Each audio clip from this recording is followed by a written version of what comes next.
জামায়াতকে স্বাধীনতা বিরোধী ও চরমোনাইকে ফ্যাসিবাদের সহযোগী উল্লেখ করে যা বললেন দুদু। বর্তমান সরকারকে একটি গ্রহণযোগ্য নির্বাচন দিতে পারবে।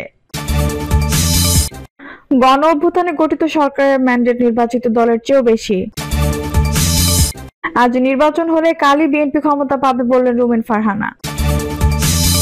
এবং সর্বশেষ জানাবো, মেডিকেলে থাকছে মুক্তিযোদ্ধা কোটা, যাচাই বাছাই 29 জানুয়ারি পর্যন্ত। দর্শক শুনছিলেন সংবাদ শিরোনাম, এখন বিস্তারিত। জামায়াতকে স্বাধীনতা বিরোধী ও চরমোনাইকে ফ্যাসিবাদের সহযোগী উল্লেখ করে যা বললেন দুদু। বিএনপির ভাইস চেয়ারম্যান শামসুজ্জামান দুদু বলেছেন, স্বাধীনতা বিরোধী শক্তি ও ফ্যাসিবাদের সহযোগী দলের মিলনে গণতন্ত্র পরিপুষ্ট হবে না, বরং যারা গণতান্ত্রিক ধারায় আছে তারা পরিশুদ্ধ হবে এবং এগিয়ে যেতে পারবে। মেরুকরণ যাই হোক, জনগণ এটিকে অনুমোদন করবে, তারা যেভাবে অনুমোদন করবে সেটাই হবে গণতান্ত্রিক। শামসুজ্জামান দুদু বলেন, রাজনৈতিক মেরুকরণের জাতীয়তাবাদের প্রশ্নে, গণতন্ত্রের প্রশ্নে যার যার অবস্থান থেকে আগামী নির্বাচনকে মোকাবেলা করতে চাই। একটি স্বাধীনতা বিরোধী রাজনৈতিক দল হিসেবে যারা সিল মারা, যারা 71-এ পাকিস্তানের পক্ষ নিয়েছিল এমন একটি দল, আরেকটি রাজনৈতিক দল যারা গত 16 বছরে বারবার শেখ হাসিনার অবৈধ নির্বাচনকে বৈধতা দেওয়ার জন্য শুধু নির্বাচনে অংশগ্রহণই করেনি, মার খেয়ে রক্তাক্ত হওয়ার নাটকও আমরা দেখেছি। বিএনপি শীর্ষস্থানীয় এই নেতা আরো বলেন, গণতন্ত্র, স্বাধীনতা ও মানুষের অধিকার প্রতিষ্ঠার প্রত্যাশায় বিএনপির মতো একটি রাজনৈতিক দল 17 বছর ধরে লড়াই করছে ফ্যাসিবাদের বিরুদ্ধে। আমরা দেশটাকে গণতান্ত্রিক ধারায় ফেরত আনতে চাই, আমরা মানুষের অধিকারকে ফিরিয়ে আনতে চাই। বর্তমান সরকার কি একটি গ্রহণযোগ্য নির্বাচন দিতে পারবে? জাতীয় পার্টি চেয়ারম্যান গোলাম মোহাম্মদ কাদের জিএম কাদের বলেছেন, রাজনৈতিকভাবে দেশের অবস্থা অস্থির ও অনিশ্চিত। যারা দেশ চালাচ্ছে তারাও জানে না 1 মাস পর কি হবে। তিনি বলেন, গেল বছর 5 আগস্টের আগে সারা দেশে আওয়ামী লীগ ছাড়া কিছুই ছিল না। একদিনের ব্যবধানে কোথাও আওয়ামী লীগ নেই। যারা দীর্ঘদিন নির্যাতনের শিকার হয়েছে, সাধারণ মানুষ তাদের পাশে দাঁড়িয়েছে। যারা দীর্ঘদিন ক্ষমতায় ছিল না, সাধারণ মানুষের জন্য কোনো কাজ করতে পারেনি, নির্যাতিত হয়ে পালিয়ে বেরিয়েছে, দেশের মানুষ কিন্তু নির্যাতিত মানুষের পক্ষে দাঁড়িয়েছে। জনগণের কথা বলতে গিয়ে নির্যাতিত হলে সাধারণ মানুষ নির্যাতিতদের পক্ষে থাকে। দেশের মানুষ দেখতে চায় তাদের পক্ষে কারা অবস্থান নেয়, মানুষের অধিকারের জন্য কাজ করলে তা বিফলে যায় না। দেশের মানুষ এখন জাতীয় পার্টির দিকে ঝুঁকছে, তারা বিশ্বাস করে জাতীয় পার্টি তাদের অধিকারের কথা বলতে পারবে। জিএম কাদের বলেন, দেশের বেশিরভাগ মানুষ বর্তমান সরকারের উপর আস্থা হারিয়েছে। দেশের মানুষ বর্তমান সময়ে শোডাউন করা দলগুলোরও অপরাধ বিরক্ত।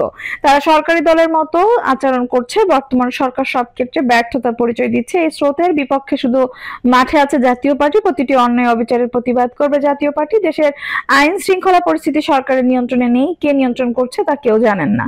সরকারের কোনো পরিকল্পনা সঠিকভাবে বাস্তবায়ন হচ্ছে না। আইন শৃঙ্খলা পরিস্থিতি প্রতিদিনই অবনতি হচ্ছে। দেশের মানুষের জান ও মালের কোনো নিরাপত্তা নেই। সরকারের সঙ্গে যারা আছে তাদেরও নিরাপত্তা নিশ্চিত নয়।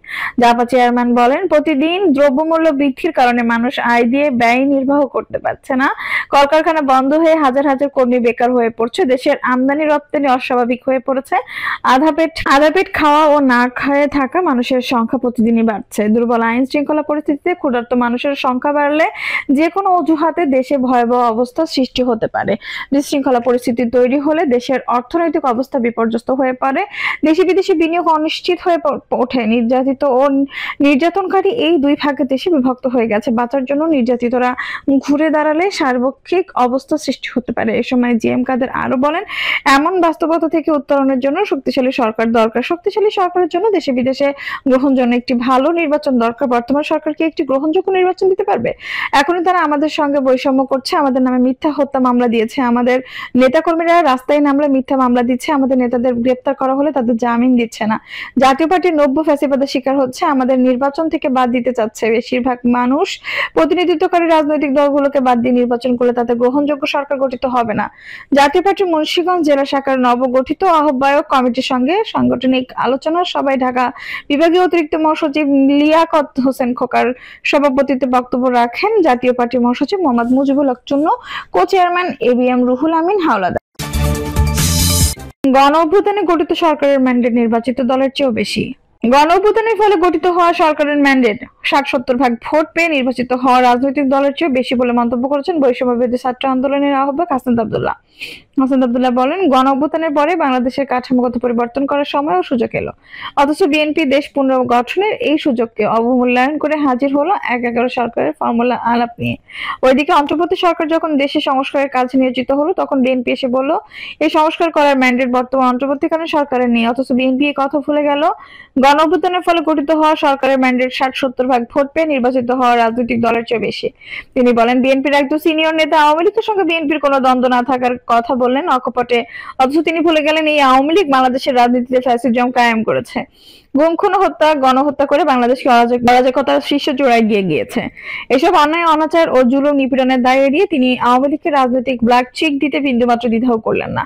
বৈষম্যবিরোধী ছাত্র আন্দোলনের এই নেতা বলেন, বিএনপির ওই নেতা বলছেন আগামী নির্বাচনে আওয়ামী লীগ অংশগ্রহণ করলে বাংলাদেশ জাতীয়তাবাদী দল বিএনপির কিছু আসে যায় না, অথচ উনি ভুলে গেলেন এই আওয়ামী লীগ বিগত 3বারের জাতীয় নির্বাচনে সাধারণ মানুষের ভোটাধিকার হরণ করেছে। এই আওয়ামী লীগের কারণেই তার দল বিএনপি বিগত সময়ের জাতীয় সংসদ নির্বাচনগুলো বর্জন করতে বাধ্য হয়েছে। তিনি আরো বলেন, দেশ ও দেশের জনগণের আকাঙ্ক্ষার পরিপ্রেক্ষিতে গণ অভ্যুত্থানের পরে একটি নতুন রাজনৈতিক দলের প্রয়োজনীয়তা উপস্থিত হলো জনসম্মুখে। ঠিক এই কারণেই ফ্যাসিবাদ বিরোধী ও জুলাই স্প্রিট ধারণকারী ছাত্র জনতা সম্মিলনে যখন নতুন একটি রাজনৈতিক দল উত্থান হওয়ার আভাস পেল, ঠিক তখন বিএনপি সেটিকে চিহ্নিত করলো তাদের দলীয় স্বার্থের বিপক্ষে হুমকি হিসেবে। আজ নির্বাচন হলে কালই বিএনপি ক্ষমতা পাবে বললেন রুমিন ফারহানা। দেশে নির্বাচন অনুষ্ঠিত হলে সে নির্বাচনে বিএনপি সরকার গঠন করবে বলে দাবি করেছেন দলটির কেন্দ্রীয় নির্বাহী কমিটি সহ আন্তর্জাতিক বিষয়ক সম্পাদক ব্যারিস্টার রুমিন ফারহানা। তিনি বলেছেন, বিএনপি জানে আজ নির্বাচন হলে কালই তারা ক্ষমতা পাবে। সম্প্রতি দেশের একটি গণমাধ্যম টকশোতে ব্যারিস্টার রুমিন ফারহানা কথা বলেন। নির্বাচন এবং দলের নানা প্রসঙ্গে বিভিন্ন প্রশ্নের জবাব দেন তিনি। এক পর্যায়ে উপস্থাপক তাকে প্রশ্ন করেন, নির্বাচন নিয়ে ইতিমধ্যে একটি প্রশ্ন আছে, বিএনপি চাইছে দ্রুততম সময়ের মধ্যে নির্বাচন, আবার অনেকে বলছে 5 আগস্ট নির্বাচনের জন্য যথোপযুক্ত তারিখ হতে পারে, এ বিষয়ে আপনি কি বলবেন? জবাবে রুমিন ফারহানা বলেন, দ্রুত সময়ের মধ্যে নির্বাচন চাওয়াটা যৌক্তিক, আর বিএনপি নির্বাচন চাইছে এই কারণেই, কারণ একটা দল যে জানে নির্বাচন হলে কাল থেকে দক্ষতা পাবে, ক্ষমতা পাবে তারা, তাহলে কেন নির্বাচন দ্রুততম সময়ের মধ্যে চাওয়া হবে? এই নিয়ে তিনি আরো বলেন, দেখেন নির্বাচন নিয়ে যে কথা চলছে, প্রথমে বলা হয়েছিল বছরের শেষে 26 সালের শুরুতে নির্বাচনের দেওয়া উচিত, সেদিক থেকে হঠাৎ করে নির্বাচনের সময়টা প্রধান উপদেষ্টা থেকে বদলে গেলে কনফিউশন তৈরি হয়। দেশে নির্বাচন অনুষ্ঠিত হলে সে নির্বাচনে বিএনপি সরকার গঠন করবে বলে দাবি করেছেন দলটির কেন্দ্রীয় নির্বাহী কমিটি সহ আন্তর্জাতিক বিষয়ক সম্পাদক ব্যারিস্টার রুমিন ফারহানা। তিনি বলেছেন, বিএনপি জানে আজ নির্বাচন হলে কালই তারা ক্ষমতা পাবে। সম্প্রতি দেশের একটি গণমাধ্যম টকশোতে ব্যারিস্টার রুমিন ফারহানা কথা বলেন।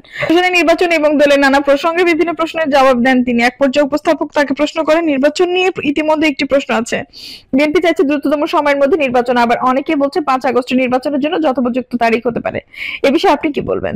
জবাবে রুমিন ফারহানা বলেন, দ্রুত সময়ের মধ্যে নির্বাচন চাওয়াটা যৌক্তিক, আর বিএনপি নির্বাচন চাইছে এই কারণেই, কারণ একটা দল যে জানে নির্বাচন হলে কাল থেকে দক্ষতা পাবে, ক্ষমতা পাবে তারা, তাহলে কেন নির্বাচন দ্রুততম সময়ের মধ্যে চাওয়া হবে? এই নিয়ে তিনি আরো বলেন, দেখেন নির্বাচন নিয়ে যে কথা চলছে, প্রথমে বলা হয়েছিল বছরের শেষে 26 সালের শুরুতে নির্বাচনের দেওয়া উচিত, সেদিক থেকে হঠাৎ করে নির্বাচনের সময়টা প্রধান উপদেষ্টা থেকে বদলে গেলে কনফিউশন তৈরি হয়। দর্শক, এই ছিল এখনকার সর্বশেষ সংবাদ। নিউজটি ভালো লাগলে অবশ্যই একটা লাইক দিন, কমেন্ট আপনার মূল্যবান মতামত জানান। সবসময় আমাদের পাশে থাকতে সাবস্ক্রাইব করে বেল বাটনটি অন করে রাখুন। ধন্যবাদ।